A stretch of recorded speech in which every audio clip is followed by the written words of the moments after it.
Hi everybody, I'm Luke Hector from the Broken Meeple. If you like what you see, please remember to thumb up the video, consider subscribing to the channel or the Patreon, check me out on other social channels like Instagram, but mainly leave a comment in the section below about any of the games I talk about on this segment of the Top 100. Your positive or negative thoughts, I want to hear about them, but for now, let's get on with it. So I've already done my 100 through to 91 and I'm still recoiling from that because it is hot, we are still in a heat wave and this room is just cooking right now. Every time I walk out that door, I essentially move into what is the equivalent of a fridge by comparison to this room at the moment. I've also switched to my old and busted iPad to view my list because it's a little bit easier to see it on here. Can you believe I've had this iPad for like 15 years and I've still never got rid of it? It still does what I need it to do. Yeah, I don't play games and stuff on it, but for the purposes of YouTube and this, it's perfect. Yeah. I mean, yeah, whatever. Don't throw your old tech away. You'd be surprised how long it can last. But yeah, this is my 90 through 81, and in terms of this one stat-wise, the one other game that has returned to the top 100 makes an appearance in here. A little bit higher than I expected, but you know, when I thought about it, it actually kind of rings true. And we have 3 new games to talk about. So without further ado, you know the drill. Get on with it. My number 90 has only dropped about 4 places, so it's not a big deal. It's a Bruna Kefala midweight Euro. It's definitely not light, but it's finky, more finky than you give it credit for, because it looks on the table very nice. It's like, oh, look at the pretty little colour meeples everywhere. And then you finally take a turn. It's like, now what? It's a brain burner to say the least, and that is 5 Tribes. 5 is right out. 5 Tribes is still really good fun to play. I don't even need the expansions, frankly. I mean, having a pink tribe is fine, but then it's not 5 Tribes anymore, it's 6 Tribes, which is just weird. But I can take or leave the artisans, really. I like the Sultan's expansion, though, where you get those cards, those little objectives that you can fulfill during a game. I think they're pretty cool. But honestly, just give me the basic deal of 5 Tribes, and I'm happy. With maximum 3 players, preferably 2. I've not even tried the solo variant yet. Let me know in the comments what the solo variant's like. But yeah, it's just a great Mancala game of, right, I'm going to pick up these meeples and I'm going to drop one there, one there, and one there, which means I take those blue meeples, which scores me points, or those red meeples that lets me kill off one, or the white meeples that lets me get a genie on my side, or a djinn, whatever. And it's just a really good, solid Euro. It just causes analysis paralysis like you wouldn't believe, and so I'm hesitant to bring this to the table with more than 3 players, and even then I'm going to be like, are you slow in games? You better answer these questions first, you know, because I'm a little bit curious about that. This game can really outstay its welcome if you can't take your turns quickly, and as the game goes on, it gets harder and harder to make a decision, so it's definitely one of those things. But the game is still really solid. I prefer it to the one that I have downstairs called Yamatai, but Yamatai just didn't make my top 100, but I still like it. It's still a really good game and I have it in my collection. It's just, if I was to compare the two, I think 5 Tribes would take it. Hence, it is my number 90. Alrighty, my number 89 is a new game to the list, and this is a party game. So the first party game to make my list, and this is from Cosmodrome Games, and I only heard about this last year.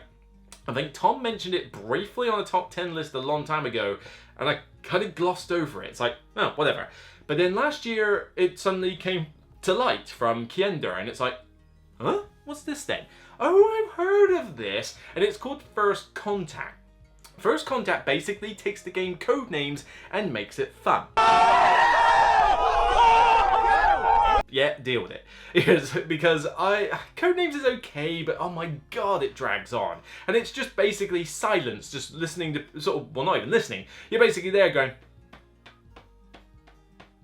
Do something! Do something! Do something!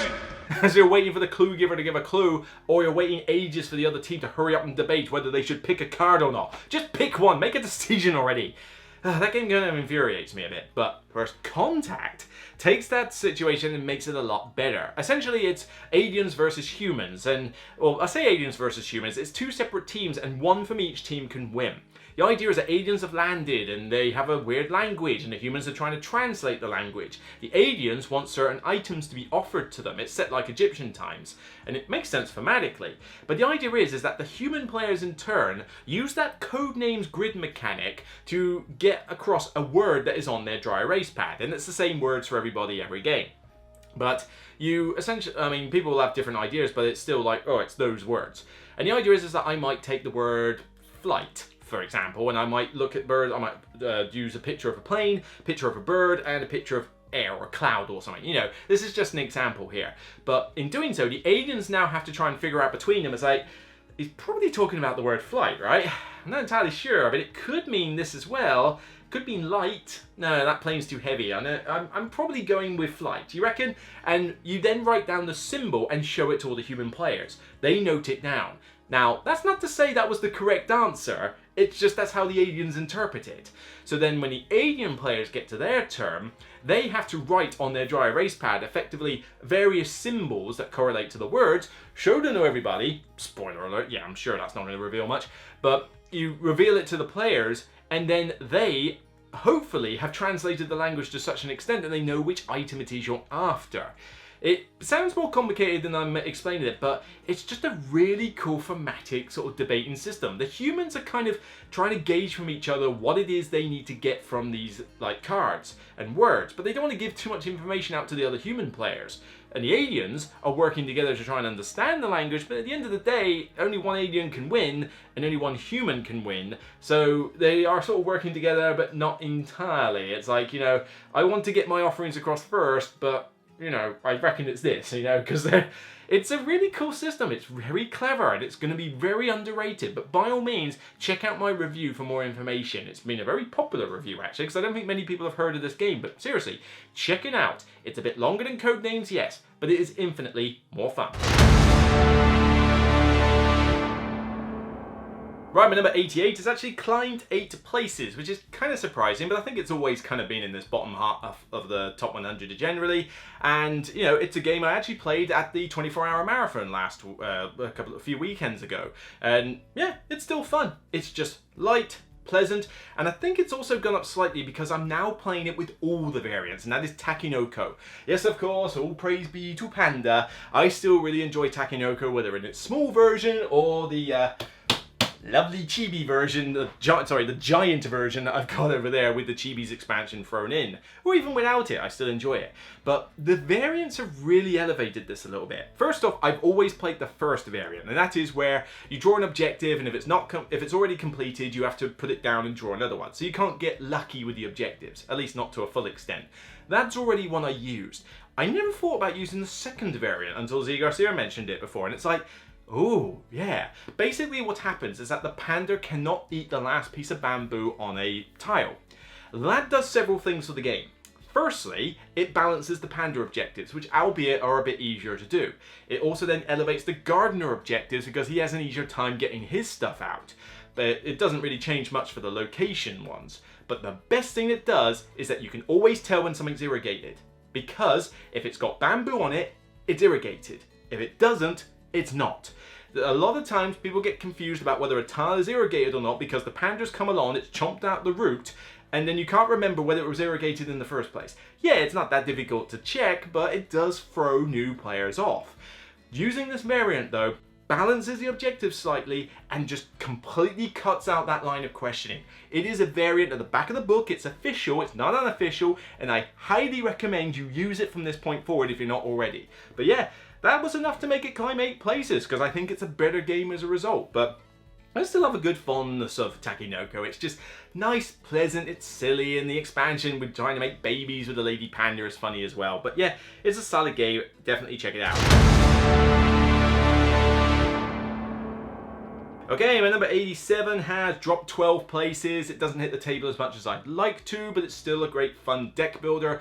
The OG deck builder, or at least the OG deck builder that took it into the massive genre that it is now. Of course, the original, the Great Dominion.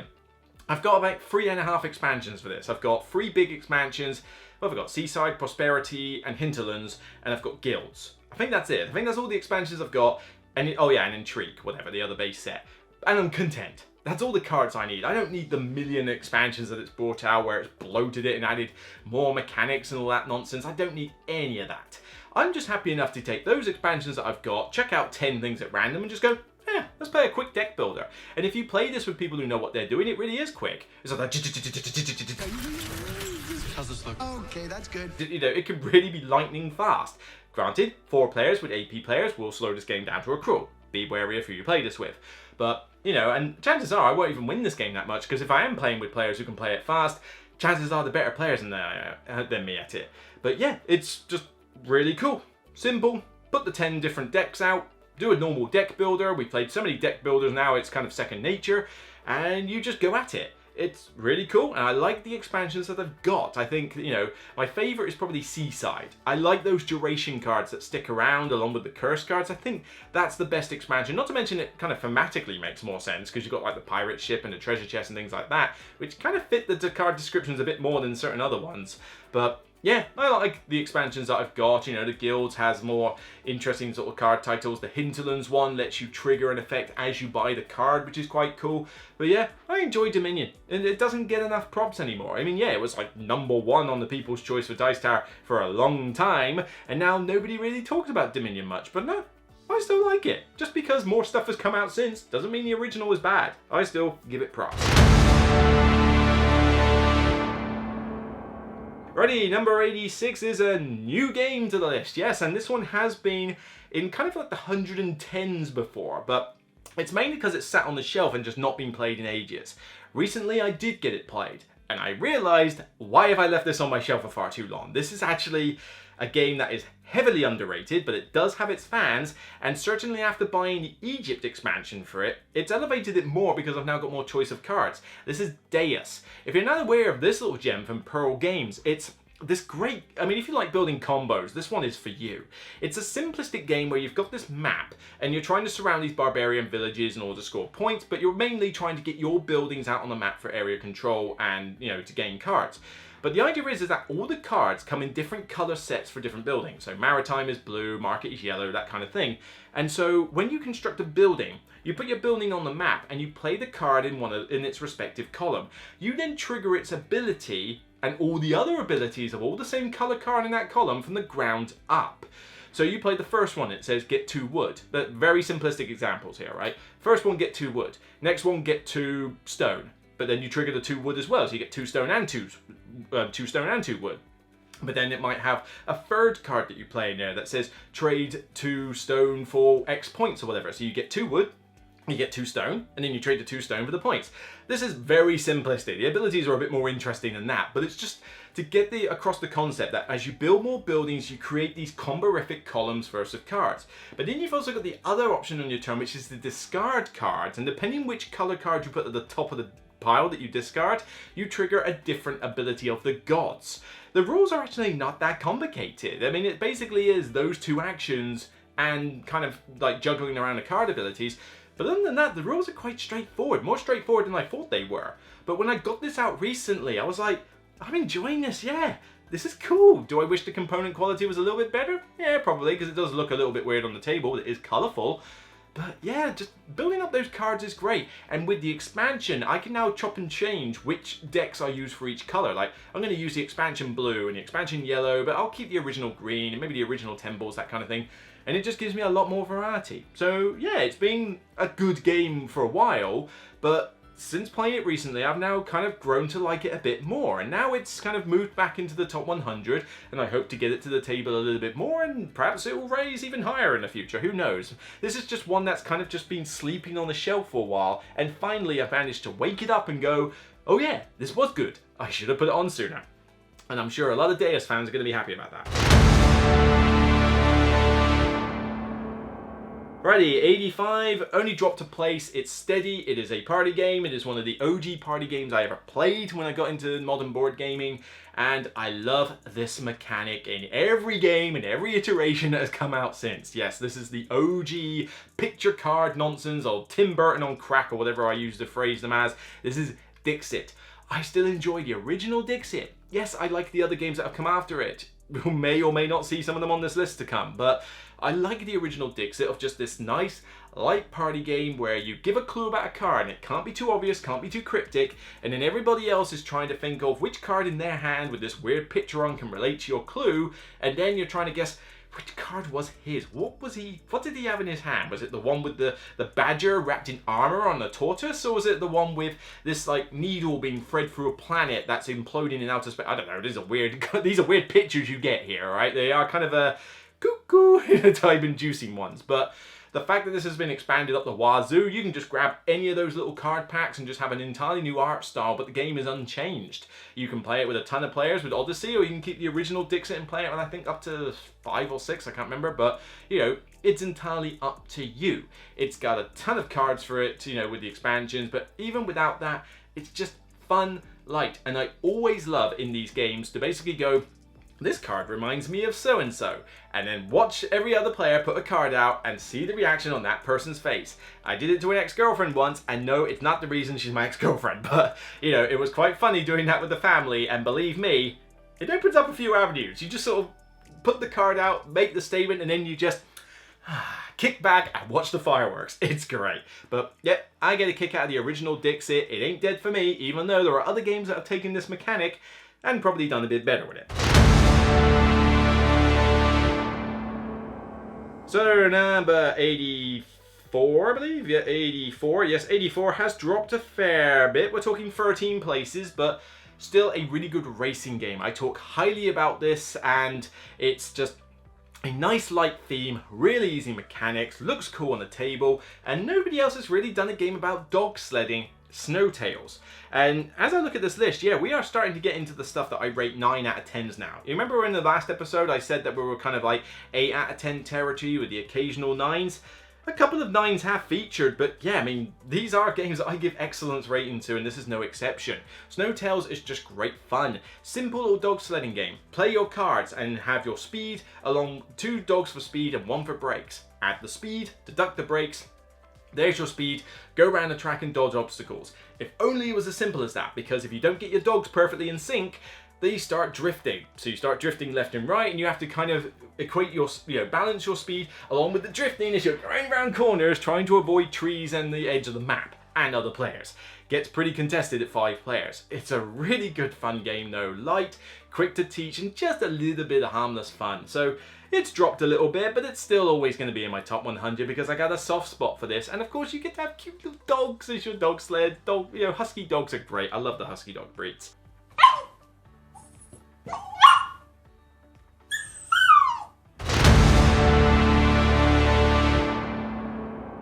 Alrighty, number 83 is the last new game we're going to talk about for this segment. And blimey, this is probably the most recent game I've actually played. So congrats to Perplexed Games for making the top 100 already. I'm not the biggest fan of roll and write games, I gotta admit.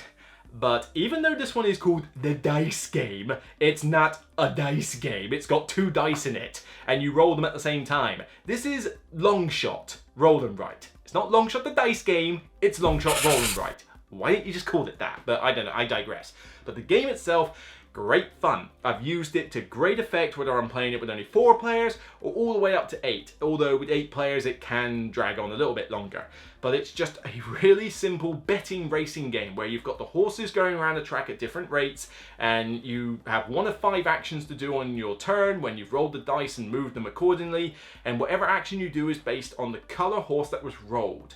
So whatever action you do, whether it's cross off a helmet or a jockey or bet on it, is going to be that specific horse, say number 7.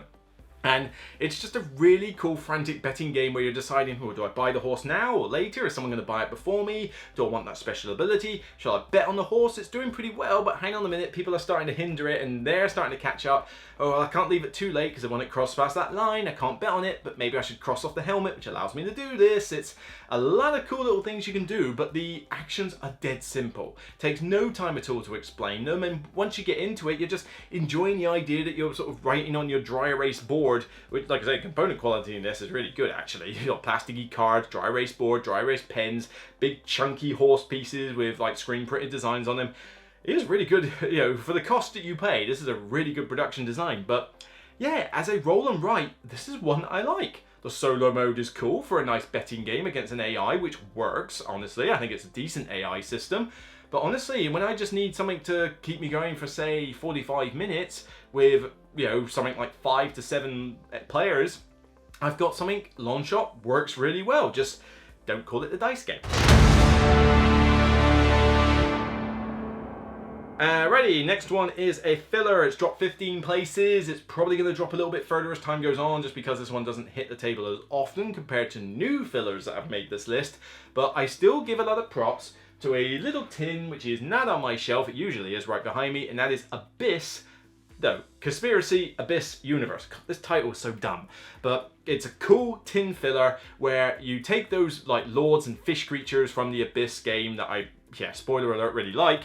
But it's an abstracted game where you're building this upside down pyramid, but you're trying to group the colors together, you're trying to get like the highest points for each color lord, you're trying to like get locations by getting keys to unlock, and it's just essentially a cool little puzzle. But what makes this filler really cool is that A, it's a filler and it's really good production quality for a filler, but it's the idea that when you draw cards, you can draw as many as you like, up to 3, but if you draw too many, then you only get to pick one still. Every other player then gets the choice of all the ones that you've put down.